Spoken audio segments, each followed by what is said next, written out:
ये हमको जो सबसे महत्वपूर्ण कानूनी संवैधानिक गणतांत्रिक सिद्धांत याद दिलाता है वो एक है कि जब कोई मानहानि का आरोप हो, और अभी हम आरोप के क्षेत्र में हैं, तो आपको एक प्रश्न सबसे पहले पूछना चाहिए, क्या गिरफ्तारी के बिना तहकीकात नहीं हो सकती?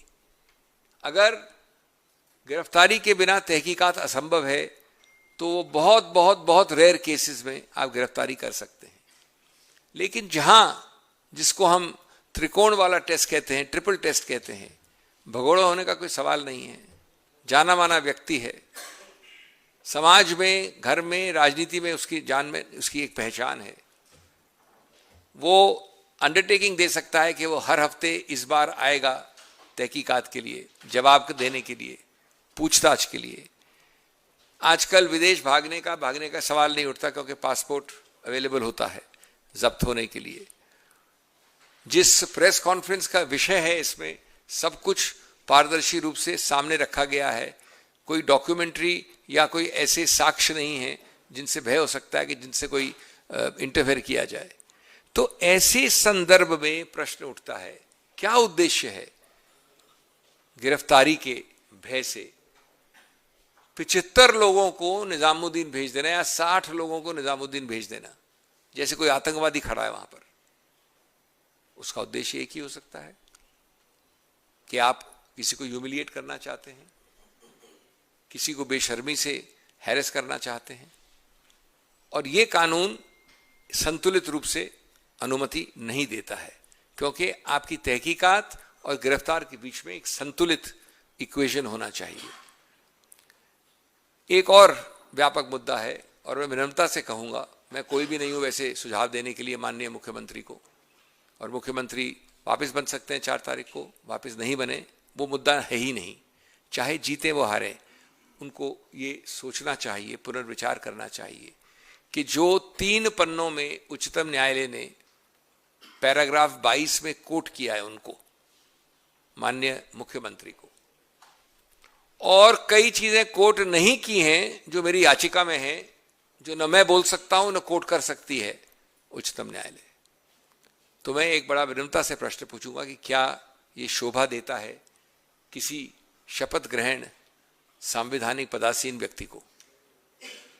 और ये चुनाव की बात नहीं है, आप जीतें कल, आप हारें कल। ये बात है कि क्या फर्क है आपके बीच में, हमारे बीच में, हमारे गौरवशाली गणतंत्र के बीच में और हमारी पड़ोसियों के गणतंत्र के बीच में, जहां ये सब चीजें होती हैं। और इसलिए मैं समझता हूं कि अगर वो हमारे सुझाव से नहीं, स्वतः इस बात पर पुनर्विचार करें और कम से कम गंभीर रूप से खेद प्रकट करें, मैं माफी की बात नहीं करता, तो वो खुद अपने आप को ऊंचा लेंगे। हमको कोई उससे खास सरोकार नहीं है, लेकिन दुख इस बात का है कि इस प्रकार की शब्दावली, इस प्रकार के आरोप, इस प्रकार के धमकियां, इस प्रकार के संदर्भ और इडियम्स का इस्तेमाल किया गया है जो शर्मनाक हैं, और किसी भी गणतंत्र में, किसी भी चुनाव अभियान में उनकी जगह नहीं है। अंत में मैं 2-3 पहलू और बोल के अपनी बात समाप्त करूंगा। एक पहलू रोचक है, महत्वपूर्ण है।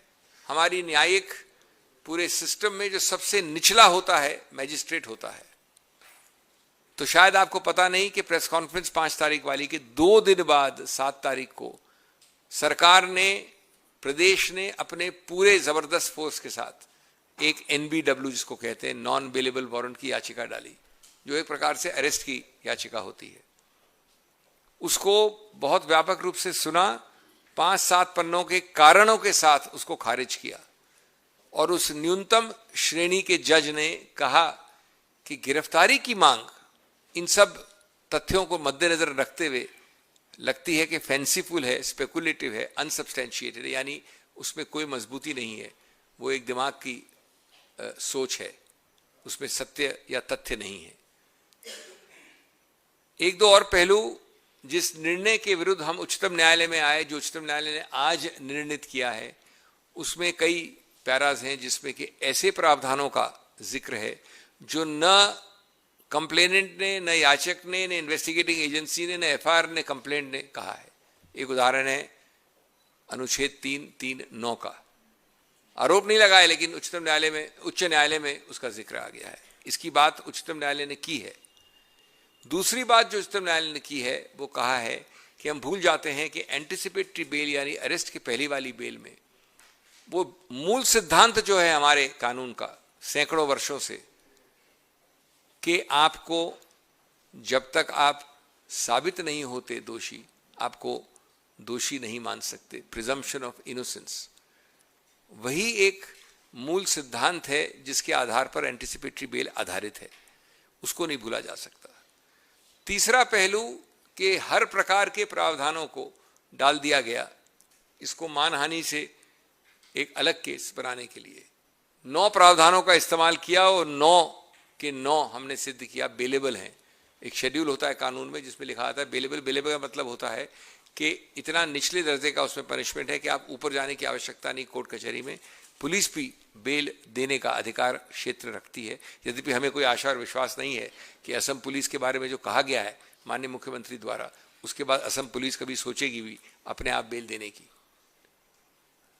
तो 11 में से 9 ऐसे प्रावधान हैं और फिर भी अरेस्ट के लिए लोग भाग रहे हैं इस व्यक्ति के पीछे।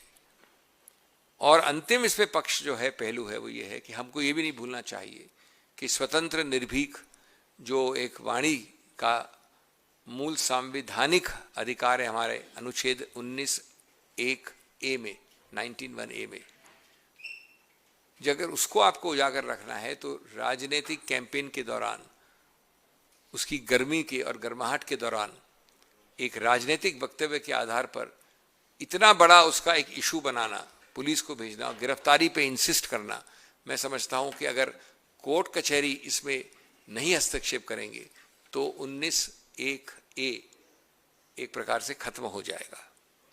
अंत में मैं इस निर्णय का पूरे रूप से एक समर्थन करते हुए बधाई देता हूं समाज को, देश को, कि उच्चतम न्यायालय ने सही समय में इतनी जल्दी 2 दिन में ये निर्णय दिया, क्योंकि इसमें लिबर्टी के मुद्दे थे।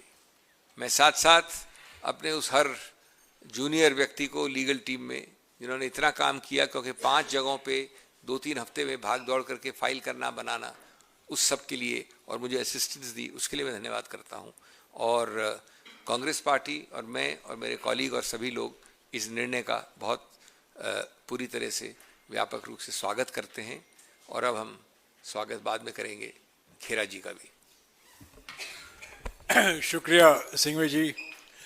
जैसा कि अभी सिंघवी जी ने कहा है, हम इस नजरिए को से नहीं देखते हैं कि किस व्यक्ति की जीत हुई है और किस व्यक्ति की हार हुई है, पर आज जीत हुई है संविधान की। रोज संविधान खतरे में है, रोज मोदी सरकार की ओर से इस संविधान पर आक्रमण होता है, पर आज खुशी का दिन है कि संविधान जीता है।